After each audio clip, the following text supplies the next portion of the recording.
I wasn't looking at the future. I was taking one step at a time, and I knew that that's what I wanted to do. And I never anticipated anybody turning me down or anything negative, but then it happened, and then you just take another step, if that makes sense. At least at that age, when I was just trying to get there, and I had these focus glasses on that were hard to take off. I mean, I was really taken by that business, and I was passionate about it, and it was fun, and it was creative.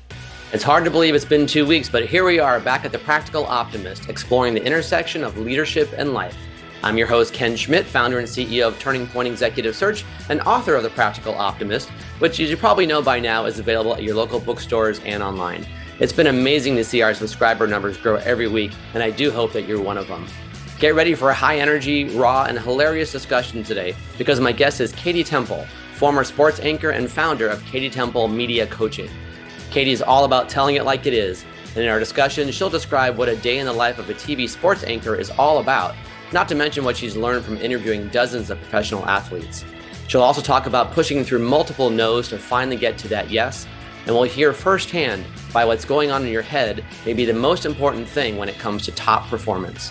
This is going to be a very lively discussion, so get ready as Katy Temple takes us through the intersection of leadership and life. I'm really excited to have one of my good friends with us today, Katy Temple, who runs Katy Temple Media Coaching here in San Diego. So welcome, and thank you for joining us on the podcast today. Happy to be here, Ken. I know we're just talking offline about how it's kind of a little intimidating for me to be recording and interviewing you, of all people, given your vast expertise on live TV. Doing this, I'm sure our pre-recorded podcast is kind of old hat for you. You can do in your sleep. Well, how about if I give you a grade at the end of it? Okay, good. It's a lot more pressure. Yeah, no, not at all. You know, we've known each other for years, and yes. I've seen you facilitate and do Q&A, and you're very thoughtful and intentional about it. Yeah, thank you. Well, I appreciate you being here. And when I put my first list of folks, potential guests together in the beginning, and you were top 5 right off the bat, I was like, oh, if I could get Katy to say yes, I'd be so excited to have you on. So, but I wanted to do a few first to kind of make sure I was comfortable enough and confident enough to do it. So I appreciate you being with us. I'll take that as a big compliment. Yes, definitely. So as we've discussed, several times over the last, couple months here, we chose the name The Practical Optimist because it really kind of it's what I use to describe myself, right? I get the practical side from my mom. She was a brilliant woman, very creative, but also very practical and very down to earth. My dad is more the visionary and kind of the optimistic, very, very pie in the sky sometimes kind of a guy. But it's the blend of those two skills and those two traits, if you will, that I think have helped me be an entrepreneur, helped me be somebody that can balance managing my team with also managing my own ideas, right? Which is fantastic. So we'll get into a little bit later about kind of how you would kind of describe yourself. But I want to start off by talking about kind of you and your upbringing. So you're the oldest of 3, right? And you and one of your brothers, both of you are in the entertainment media space. Did you grow up around media and entertainment, or how did that even come to pass? Not at all. It's kind of funny that way. And you're talking about Josh Temple, who had a show on HGTV for 12 years, I think, called House Crashers. And his background started off in improv and acting. And I swear everybody should do an improv class. It teaches you so much about how to handle people in uncomfortable and funny situations. But his background is improv and acting, and then the timing for the reality TV and the House Crashers was perfect for him. And he used to run an HVAC place in South San Francisco, got his license, his contractor's license, and boom, he hit it out of the park. I like to think that it was me because I'm older. You were following in your footsteps, so to speak. Following in my footsteps. We grew up, my mom's creative. My mom was creative.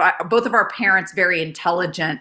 My mom was the creative one. And there was never, from my perspective growing up, there was never a moment where there was any kind of attitude that I couldn't be what I wanted. That wasn't anything that was even on the table.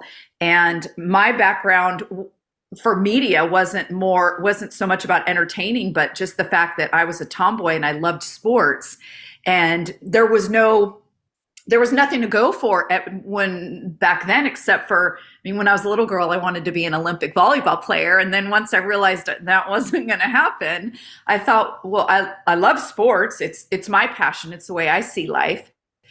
Let's figure out how to talk about it for a living. It seems to be happening out there, and I've seen some women do it. Let's just go for it.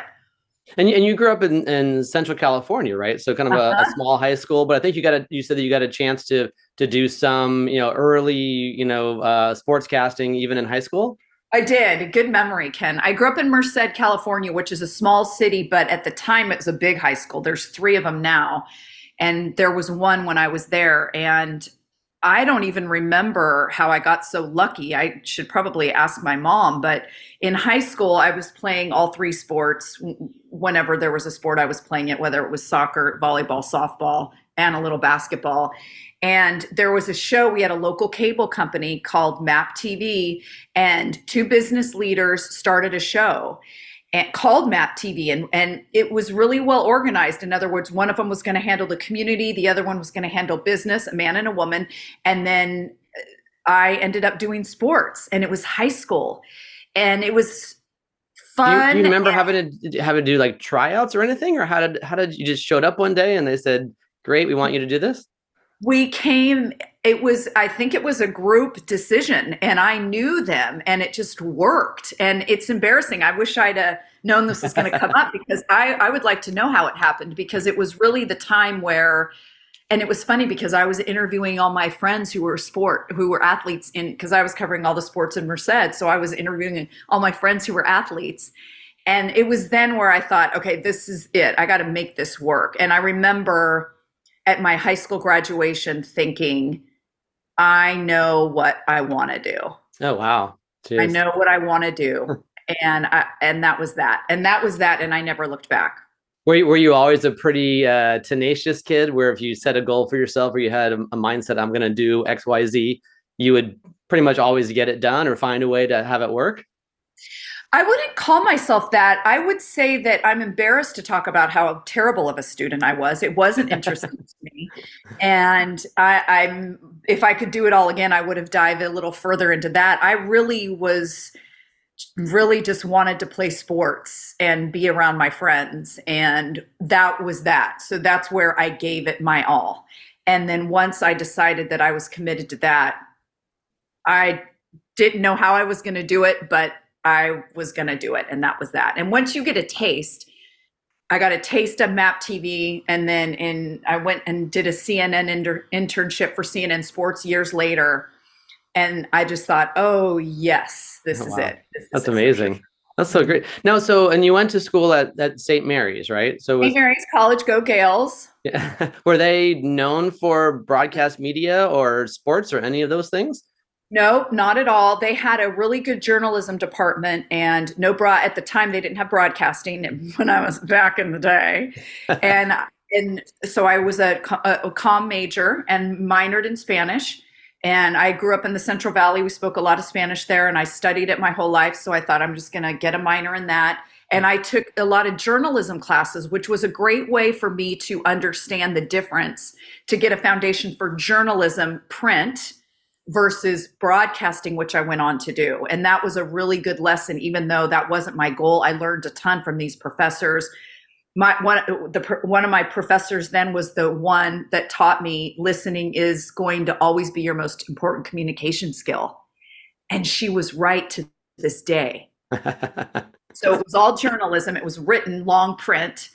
And then I got a minor in Spanish, and then took off and went to the broadcasting world, which is a lot different when it comes to writing and presenting. Oh, for sure. And did you leverage your bilingual skills then when you first got into broadcasting, or did you do? I can't recall if you did some broadcasts, some sports broadcasting in both languages, or. I did. I was lucky enough, kind of jumping around a little bit. When I was in my early 20s, I was in Atlanta, and I was trying to get a resume reel together, and I did a sideline reporting for a soccer game in Spanish, and that was helpful for confidence and just showing the fact that I had done that. by that time I had lived in Spain, so my confidence was a little higher. So that was really helpful because I could put that on my resume reel. The other thing, the other time that Spanish really helped me is when I was covering the Atlanta Braves, because they had a ton of Latin American players. And it's not necessarily to go on the air in Spanish, but to be able to chit chat with the guys in the clubhouse, and especially the ones who didn't have great English or were insecure about their English, asking them about how their injuries are, how their off seasons are. And then I could translate on my own and give updates to make sure that they were included in everything. And building those relationships was helpful because, again, a lot of them were insecure about their English. And so at least there was somebody there that could chat with them a little bit here and there. Yeah, sure. I mean, I'm sure they're so used to having to either work through a translator, an interpreter, or, or just having very, very broken English. Having someone that had the passion and love and knowledge of sports that you have, plus also had the language skills, that must have been, much, much easier and probably very refreshing for them to talk to you. I hope so. I mean, that was my goal, to make them feel comfortable. You want to make them all feel comfortable with talking to you about anything that you wanted to talk about. Yeah, whenever I watch MLB, as you know, I'm a huge baseball fan. That's the sport that I follow all the time. But I'm watching that, and you watch, these sportscasters that are just, phenomenal speakers, obviously. But then you see them switch over and do an interview in Spanish, whether it's Ken Rosenthal or whoever else is. It's just so impressive to be able to do that. And it's not like you go to school and what you learn in college in terms of another language is sports speak. Right. I mean, you're learning how to conjugate verbs and things that are just more formal versus your everyday sports conversation. So it must have been, a bit of a learning process for you to understand that part of it too. Yes, you're right. And context is important. If context is important and confidence is important, but you're right about the conjugations of the verbs. My goodness, just the worst part of going to school and studying Spanish. Exactly right. But to your point, when you're trying to get a point across and be there for the greater good, it doesn't have to be perfectly conjugated. They get the sure. training. They probably understand it, even with a little bit of broken Spanish versus trying to figure it out in full English too. So that's probably helpful. So you kind of just mentioned it in passing, but I want to circle back around. So you were in Spain for a while. So tell us about that experience. Was that sports related, or what was the focus there? Kind of random. Those are my two loves. When I was in college trying to get a minor in Spanish, I had this great professor. And I remember thinking, why aren't I getting better at this language? I've been studying it since I was little. And one of my instructors recommended that I go away for a summer. And so I made a deal at the time with my dad and said, if I'm an RA for my senior year, boring, but if I'm an RA for my senior year, will you help me get on this program? And so I lived in Toledo with the family when I was 20 and fell in love with it and studied Spanish art. So we used to go to the Prado for our field trips. And when I came back, I thought, okay, how am I going to do this? Because these are my two passions, but I had to get back to Spain, and the Olympics were in Barcelona in 92. And I made it. I got out there and I was a production assistant, kind of a gopher for Sports Illustrated. And I worked, anyone that knows these about any kind of games like the Olympics or the Pan Am Games or Paralympic Games, 18-hour days, no sleep, just grinding it out because you know that there's an end date. And I was running around with the people that were doing all the film for Sports Illustrated. And so I was there in 92 and I thought, this Olympic thing is great. Now let's go back to Atlanta, because 96 was in Atlanta. Right. And I set myself up to move to Atlanta to be there in 96. Ironically, had nothing to do with those Olympics. But when I moved out to Atlanta, I got an internship with CNN Sports, and that was it. And then that was the beginning of trying to make it work for TV. It just took me a little longer. Sure. Well, and I would imagine, I mean, it's such a hyper competitive world. I mean, one of my nephews went to school at Mizzou, for broadcasting, and he's had a goal of being a broadcaster or a newscaster on MLB Network. That's been his career forever, and he wanted. I think you actually met him once. His name was Travis, and it was just amazing to see him go through that and try to get the experience. And then he ended up, he did news anchoring and freelance journalism as well, and spot stories for a station in Iowa City, and then just recently actually got a new role down outside of Louisville, Kentucky. So he's done some sports casting along the way, but more news oriented historically than that. But in talking to him about the experience, it's so competitive, and you have to be willing to kind of just go anywhere and take any job early on in your career just to start building that resume and also that network of people that can help you through the latter part of your career as well. He's doing the right thing. I'm proud of him from afar. He's doing the right thing. And you're right. And I tell people, if people talk about the business, I say, you better love it and you better be open to sacrifice. And if you're not, don't waste your time. Because the sacrifice for me was okay. But I tell people, if you don't mind moving around and working on weekends, I mean, that's sure. That's when sports are played. Right, exactly right. But he's doing the right thing. So you moved to Atlanta then with the goal of doing the next Olympics in '96, but you ended up not doing Olympics there, but you started working for CNN. So it kind of served the ultimate purpose, but in a different way. Exactly. The universe, right? God, right, the universe, right. My angels, all of them. I was working a ton of jobs because the internship didn't pay me, and was waiting on tables, working for the Atlanta Hawks, selling baseball tickets for the Atlanta Braves at the bottom of Turner Field, yeah, right. And worked for the Hawks. I was one of those people, when you go to an NBA game during the timeout and the halftime where you move the cones for the competitions, I was doing all of that wow. to stay in sports and make ends meet. And then I got a job with Turner Sports at Sports South. And I was working for the executive producer, booking travel for talent and doing kind of assistant stuff. Ernie Johnson Sr., Ernie Johnson Jr., Tim Brando, names like that at that time. And I said to the executive producer, if there's any games, because these regional sports networks have they have rights to a ton of games. And I said, and that's who I was working for. I was working for Sports South, which was part of Turner. And I said, if you have any games that nobody wants to cover, I will cover them.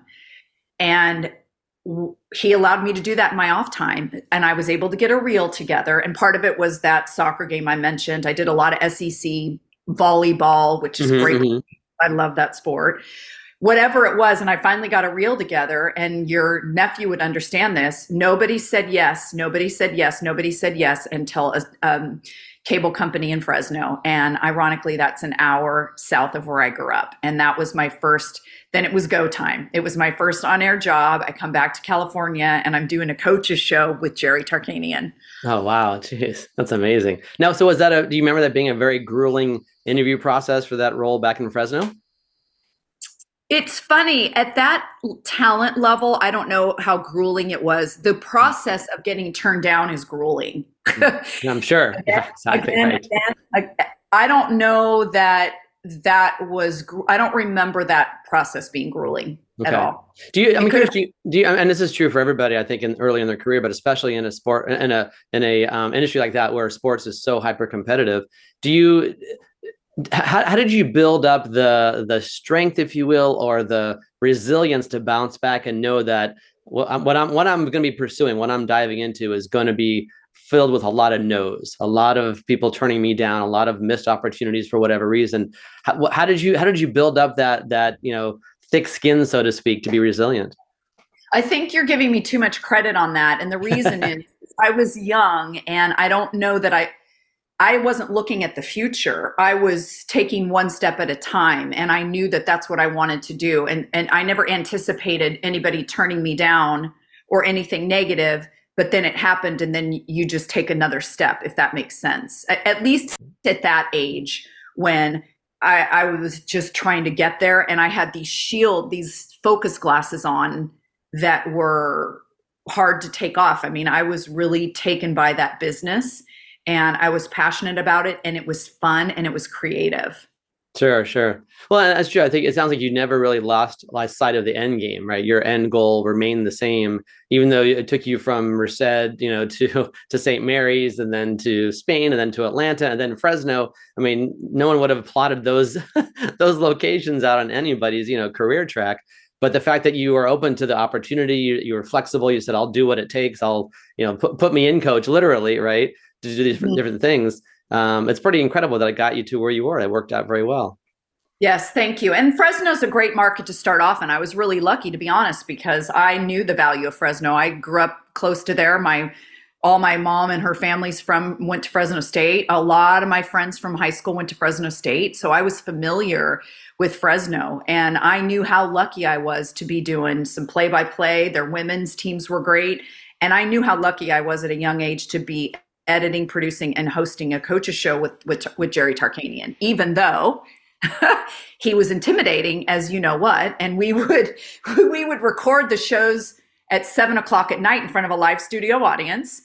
And I would go around the corner after I had edited the show before we were recording it, and I'd have one glass of wine just to calm me down. He was pretty intimidating, especially when they weren't doing well. I can imagine, yeah. So to that point, and I'm sure there were probably other people around doing things a little bit harder than wine too. And back in those days, right? And that was the time back then. But that's a whole nother conversation. And now a short word from our sponsor. We've all heard about the Great Resignation, the Great Reshuffle, quiet quitting, quiet hiring, and not to mention whatever new catchphrase the media is taking up as we speak. But at the end of the day, in good times and bad, finding and hiring great talent is hard, plain and simple. If you find yourself frustrated with the recruiting process, please don't hesitate to reach out to us at Turning Point Executive Search. While we aren't miracle workers, I guarantee we'll make your life better by working together with you to find top performers that don't have the time to look at your job post. Our clients come to us to get access to great talent that will drive their business to the next level. And now back to our show. But I'm curious about, and I'm not sure what the makeup of the industry was like back then, especially in Fresno market. So was it more difficult coming up, trying to look for examples, models, folks that you could look at as other women that had gotten to the point where you wanted to be? Were there as many of those examples then as there are today? No, I love all the women today. It's amazing. I love there's so many. Any channel you watch, I mean, it's incredible how many there are out there. Yeah. Yes, and especially that they're, and on big shows, they're legit. I mean, I just can't wait for the day.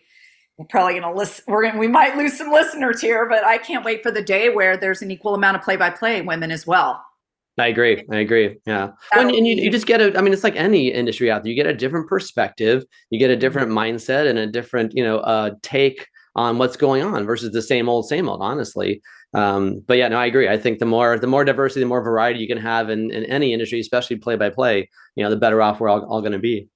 Right. And the interesting thing about that particular issue is that what people forget or don't want to open their minds to is that a lot of the men that are doing play-by-play, with all due respect, also didn't play these games, or they did, but women are athletes too. And play-by-play is there to tell the story, and then the analyst is there to add the color. And that's where you want preferably somebody that played. But that's what I'm hoping for. And at that time, I'm trying to remember, obviously Hannah Storm, Susie Kolber, Michelle Tafoya, and then those are the three. And then I had Leslie Visser. Mm-hmm. And then I had a mentor of mine that was a media coach, coincidentally. And she was my parents' age. But she had done some sportscasting. And it was really nice to talk to her about that stuff. Wow. And so at that stage, were you still thinking that this is going to be your long-term career was going to be, sports anchoring? That was, until you retired, that would be it. Did you start to have any thoughts about doing consulting, for lack of a better term, at this point in your career? No, one of the things that I wish, and again, no regrets, but you learn life and you wish certain things. One of the things I wish I would have either studied more or learned more about was business. And what I would say is that the sports broadcasting world is so small and minuscule. And I didn't have a great, I mean, the biggest, I saw the world through travel, but that was really it. I didn't have a lot of experience with business. And so consulting wasn't even on my radar until I got out there and saw that my friends were doing it or my colleagues were doing it, for example. I think for me, I was just, and again, I think it's changed, but when I was doing it, you always are looking for a bigger, better deal, bigger, better market, more money, bigger market, more money, bigger market, more money. Yeah. Because you don't make a lot of money until you do, and it takes a long time. Yeah, sure. All right. And then it's a little bit of maybe more than just a little bit, but a little bit of kind of right place at the right time, right? Because you have to wait for someone to retire, or they're changing markets, and it kind of creates a ripple effect. If everybody moves up one notch in their particular, respectful or respected marketplace or region, then other folks can move up also. But until that happens at the top, nobody moves anywhere. Exactly, and it's a demographics-based business, and that's real. And being part of that, and for example, they may say you're ready. I mean, I had a boss say to me, "I think you're ready for this job, but I don't think San Diego is ready for a woman in that chair." Oh, interesting. Wow. Yeah. And that's got to knock you back on your heels a little bit. I mean, it wasn't my favorite day. I didn't love that. Sure. It was honest. And so I got out. Okay. Interesting. Wow. I got the guy that came in and took the job that I thought I deserved. I was very aware that it wasn't his fault. And he and I became very, very, very close. Oh, wow. Okay. And then I left. Out of that adversity came, I guess, out of that, missed opportunity for reasons beyond your abilities, right? It's good to have that friendship come out of it as well. So having worked at small stations and then larger stations, I think, myself included, and a lot of our listeners are probably curious about what is a day in the life of a sports anchor like? I mean, we only see you for X number of minutes, once, sometimes twice a day, right? At very specific times. What's happening the rest of the day? What is that like? When I was anchoring, context for anchoring in San Diego from 1999 to 2005, Fox Channel 6, sure, which is no longer. If I was going to do, I would do Friday, Saturday, and then we had that Sunday sports show. And that Sunday sports show was a half hour. So that was a lot more involved, and especially during Chargers season. Let's start there. If we were doing a Chargers game, remember when there was a team in San Diego? Yes, let me think back. Okay, gotcha. Yeah. Yeah, that's right. Oh, that's right. Traffic. Oh, yeah. By Qualcomm. Okay. Yeah, right. Even Qualcomm Stadium is not even there. Yeah. I know. So we were there by 10, home game, we'd go to the game. And then that was a big day because we had a half hour show that was mostly Chargers, but then the rest of the sports everywhere else. And so we would go to the game, and then that was a grind and a lot of deadlines. In other words, we needed to figure out what one-on-ones we were going to get. So after the game, we would have an idea, get LT, he did this, let's get Drew, let's get Junior Seau, what's the stories, get a couple one-on-ones, and then you're going to do a story. In TV, they call it a package. And then you come home, you go back to the station, and that's full. You don't even take time off. You just start writing and grinding because you're writing these stories and the editors are trying to get it done. And then once you cover all the Charger stuff that you've done, then you look at whatever other sports to cover, whether it was a feature maybe I did earlier that week with a young female athlete or a young male athlete. And then whatever else, we'd cover the Lakers and then the rest of the NFL. And so that's what that would be. That's from 10 until you're out of there. But a regular Friday or Saturday, I would get in at 2:30 or 3. We'd have an editorial meeting with the news director and all the reporters and anchors, talk about what was going on in news, and then they would merge news and sports and figure out what was going on there. And then it was pretty mellow. I mean, I never took a long dinner. A lot of times that's when people will go to dinner, but I would just sit there and watch games. Wow.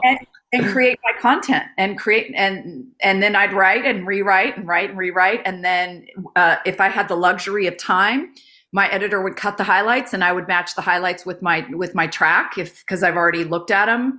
That's how you do it. It really depends on time. So sometimes you have an earlier game, you get the highlights, you write to them, you look at them to make sure that they're on time, and then you rewrite and write and rewrite and write. And other times you just know that the Lakers and Denver are playing, and then you get the highlights in your ear live when they're rolling. Wow, just so much to juggle all at one time. Yeah, I'm curious. So you said a minute ago that you'd sometimes when you were on your break or in between, you were actually watching sports. Did the fun part of sports, the hobby, the personal Katy versus the professional Katy, did you ever lose that excitement because you were living and breathing it, working and personal was all sports? Not really. There were days that I was bored.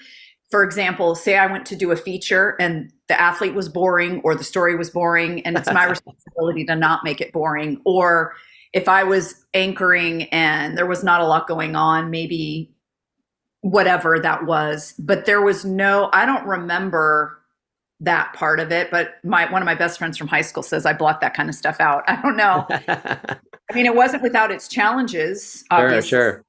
And I thought about leaving certain stations that I was at. And you think when you have a bad day, you think about getting out, but that didn't last for that long. Yeah. I always kind of pulled you back in. Yeah, exactly. Yeah. I mean, there's that cliche where, if you love what you do, you'll never work a day in your life, which is true. But to some extent, you also think, okay, yeah, but you want to have some separation of church and state, so to speak, right? You want to have a personal life that doesn't remind you all the time necessarily of work. Also, I mean, I read a lot of business books, which I really, really enjoy, but there are times where I just want to sit down and read whatever, The Maze Runner or, some other total, zombie crazy type of a book to get away from my business mind, if you will. I didn't do that for a long time. I mean, I'd get off the air and go home and watch SportsCenter, and for a long time. Now it's different. I think with age comes wisdom and a different kind of confidence and separation. True.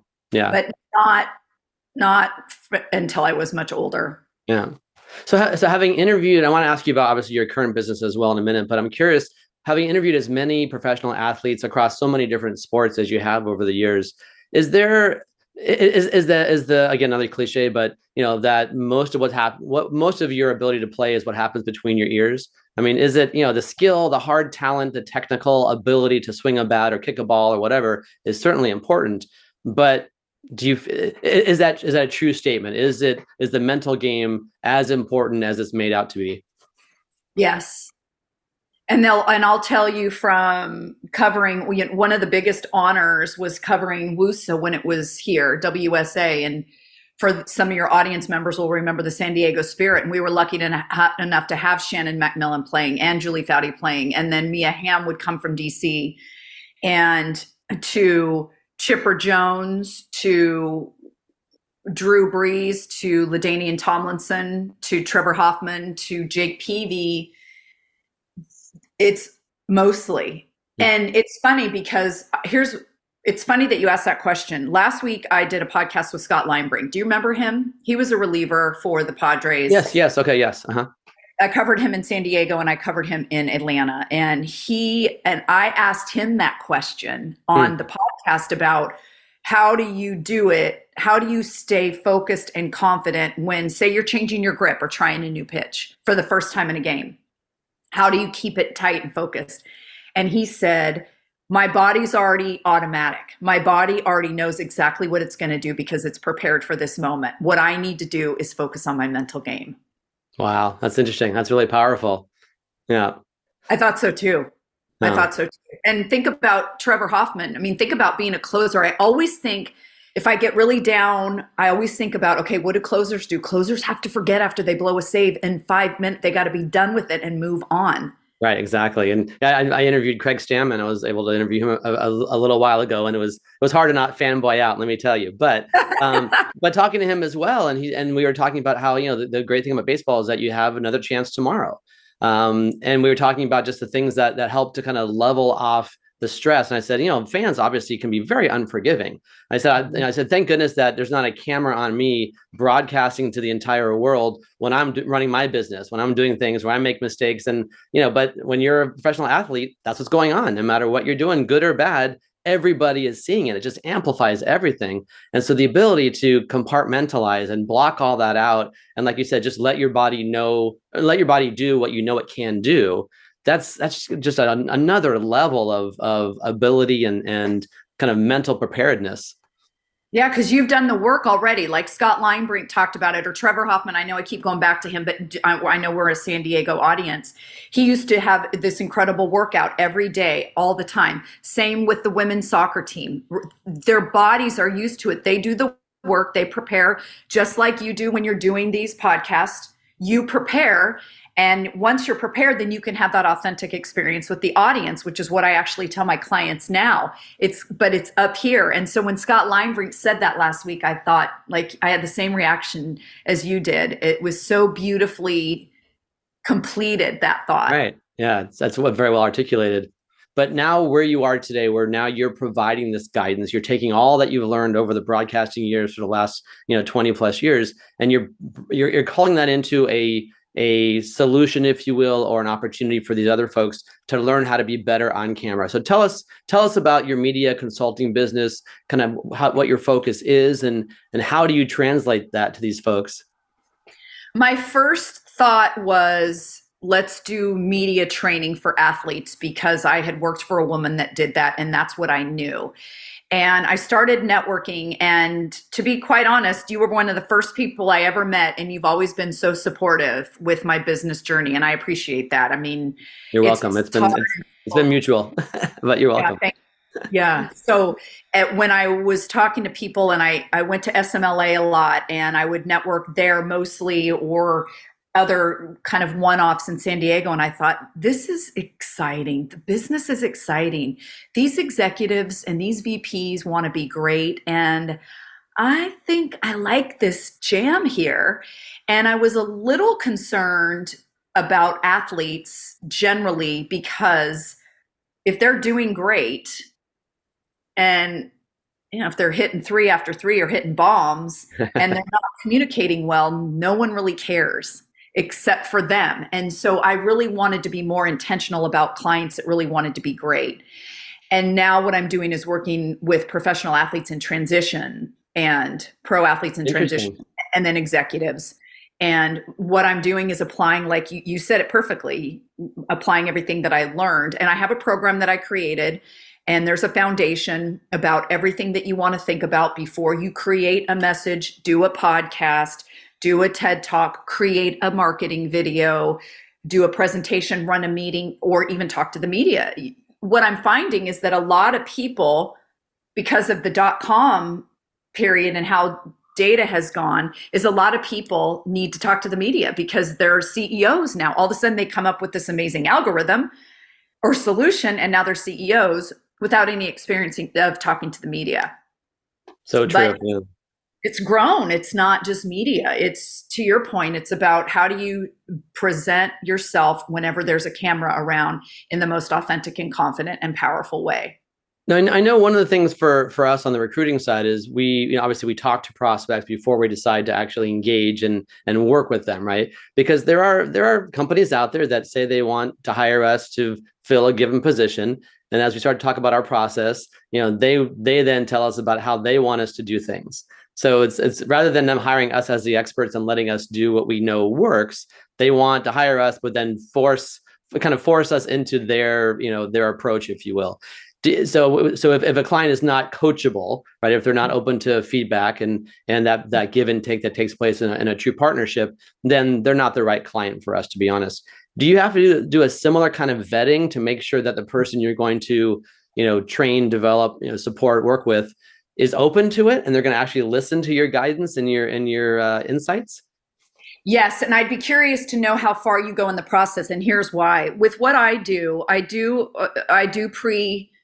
vet through questionnaire, and I obviously am always looking for clients, but they're the ones calling me for help, if that makes sense. And if there's immediate interest, then I listen to what their challenges are and why I have them fill out a questionnaire, and ideally I look at video beforehand, no matter what, whether it's Zoom or CBS or whatever it is, it doesn't matter, and try to really match what I heard on that phone call, what they wrote their goals are, and how they're coming across on camera. And that's the first step. What I have found is that it's not a perfect science, because a lot of the stuff that I coach comes from a lack of confidence or experience. And sometimes it takes me a while to figure out whether they're going to do the work, or sometimes it takes a while for it to click. That's a good point. Yeah, definitely. We all see ourselves differently than maybe others see us. And so maybe I hear challenges, or I see something that turns out to be different. They said that was their problem, but that's not really their problem. And the only way that we learn is through asking questions, watching video, asking questions, watching video. No, you're exactly right. And I think, with us, a lot of the clients that we work with, it's a senior leader, could be a CEO, president, owner, whatever it might be. And in most cases, they've been pretty successful, right? They got to where they are because they're doing something right. And so when they come to us and we say, well, here's how we're going to tweak your hiring process or adjust your onboarding process or how you interview people, most people that we work with or that we talk to initially are open to that, but some just want to keep doing the same old, and they're hoping for a different result. And they're not open to that realization, someone kind of, holding a mirror up to them saying, you know what, the last 5 folks that you hired in this department didn't last more than 6 or 8 months. The only common denominator is you, right? Something has to change, right? But not everybody is willing to make that change, or not willing to acknowledge that maybe they are the ones that are causing the issues to take place in the first place. Right. And I get that. And that makes sense. And I have hit a couple dead ends because of exactly what you're saying. But at the end of the day, I want them so badly to be better, because confidence is so important. And I was humiliated so many times when I was on the air and off the air, and challenged and looked down upon. And I don't want any of my clients, I want to minimize that for my clients. We all have to make mistakes. We all have to go through it, but I want to minimize that and show them I don't want anybody to not be great because they don't feel they're worth it, or they're not confident enough, or they don't feel like they have what it takes. Sure. They do there. Yeah. And so I'll push, but I have hit some dead ends. Do you find that there are some people that are better off the cuff, that don't, if they over prepare, it kind of stifles them, their style, their ability, and other folks really have to prepare so much and memorize everything that if there's any ad-libbing there, that they're just not going to make it work? Yes, exactly. And there's all of that. I had one client that was an excellent speaker, and what we were working on is how do you be that great off script? And interesting. Yeah. We start with reading emails out loud. We start with the minimum, just to start with, okay, show me the update that you're going to do. Don't do it word for word, do bullet points and tell me about the update. And we go through it on a really small scale, because as you know, atomic habits, 1% a day, 1% a day. Just keep the push-ups going. Start with 5, then do 10. And that's one of the things we do. And then extemporaneous communicators also, they don't like to be held down. However, what we have found since COVID is that people are more anxious than ever, exhausted than ever, self-consumed than ever. And communicating in person is different than communicating on this little screen. People don't have the time or the patience. It's so true. Exactly. For extemporaneous, I mean, that's one of the things that I hit a lot through COVID, is a lot of executive sales teams lost their juju because they couldn't read the room and they didn't know if they were engaging. Exactly. And you got to focus on minimizing it. You have to minimize what you're going to say, because people are tired and they have a Zoom in 10 minutes. Right. So on to the next. Just go, check that box, keep doing it. Yeah, exactly. I'm curious, do you, and I don't know if you have an idea of this, if you thought about your clientele, do you tend to coach more extroverts or introverts? Good question. I have 10 clients right now from one company, and most of them are female right now.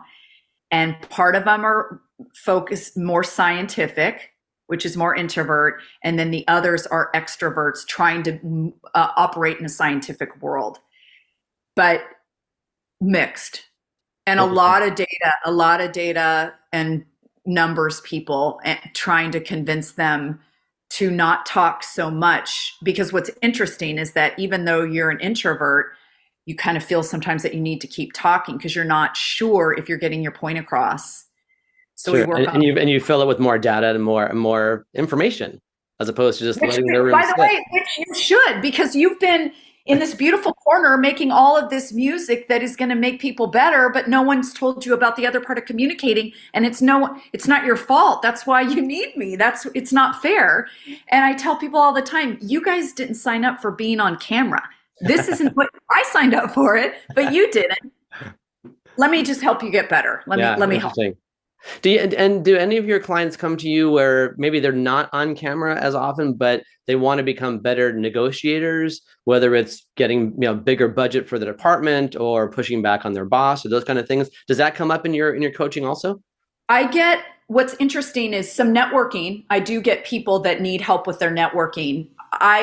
There's a fine line, not fine, but there's a line between what I do and what leadership coaches do. I do get some stuff about maybe where I'll say, I just want you to know that I'm not a leadership coach at all, and I'm not going to even act like one, but I can help you come up with a concise message or a story and tell you why that matters and go through executive presence skills, etc.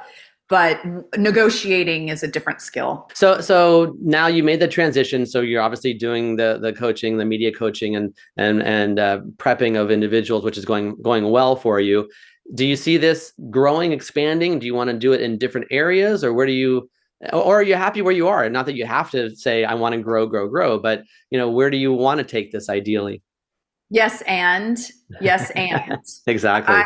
I'm working on that right now. What does that look like? I definitely there's so many ways to go.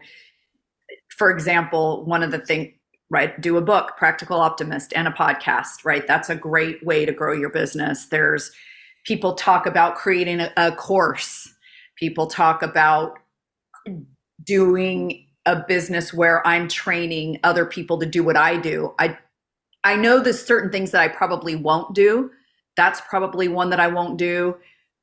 Other than that, that's where I am. It's February of 2023. That's where I am, trying to figure that out. That's great. Well, and I would say I asked that question, and at the same time, I think I really hate that expression of grow or die.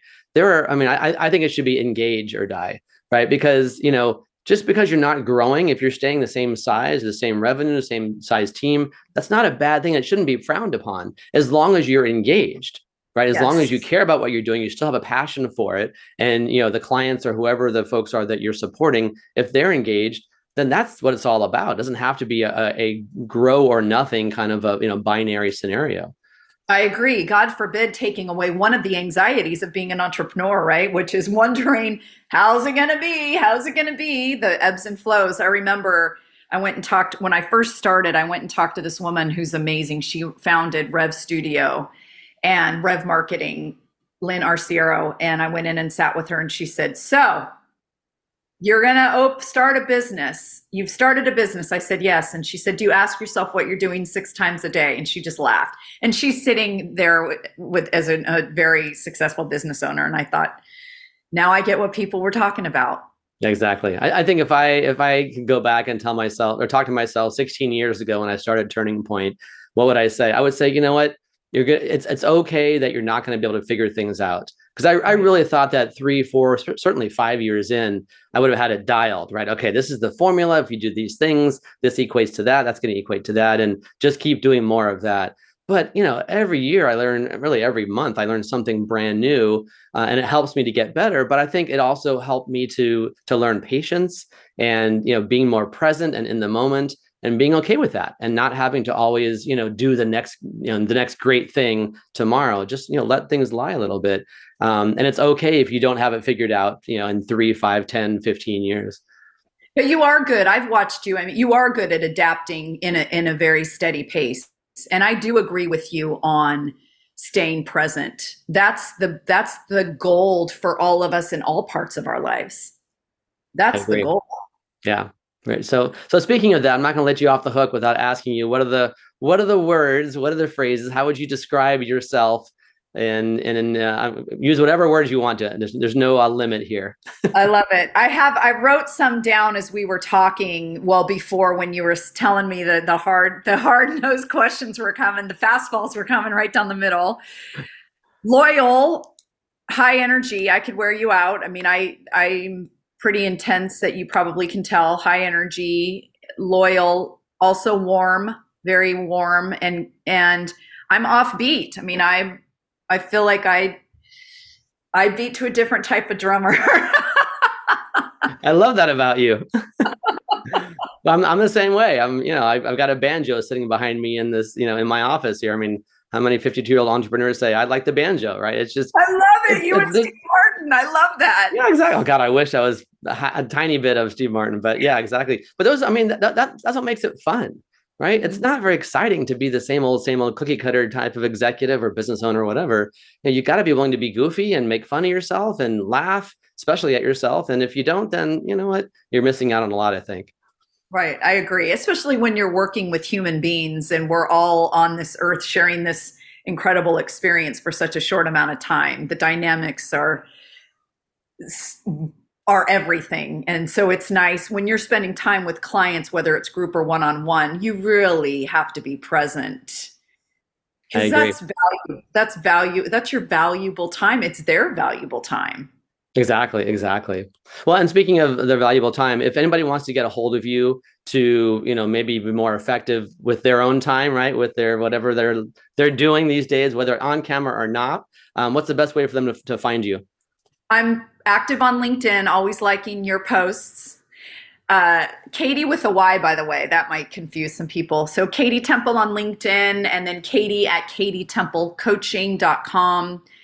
Those are the two immediates that I will respond to, and love to have a conversation with anybody that feels like they want to be better, or they're really struggling with whatever it is: speed, confidence, storytelling, messaging, whatever that is. Whenever the camera's around, I love to make you better. Well, thank you. Well, speaking of making me better, what tips do you have for me? You said you're going to give me a grade. I don't know if I should ask for it, but I'm going to give you an A+, because here's why. Okay, here's why. I can, and I'm not just being nice. Number one, being a podcast host is hard. It's really hard, and people don't understand that. You need to keep the guest engaged. You need to keep the audience engaged, and you need to have a conversational style. And you did a great balance of including some of your background and your context that kind of helps lead the audience along. And you did a great job at taking a beat after your questions, pausing for a second.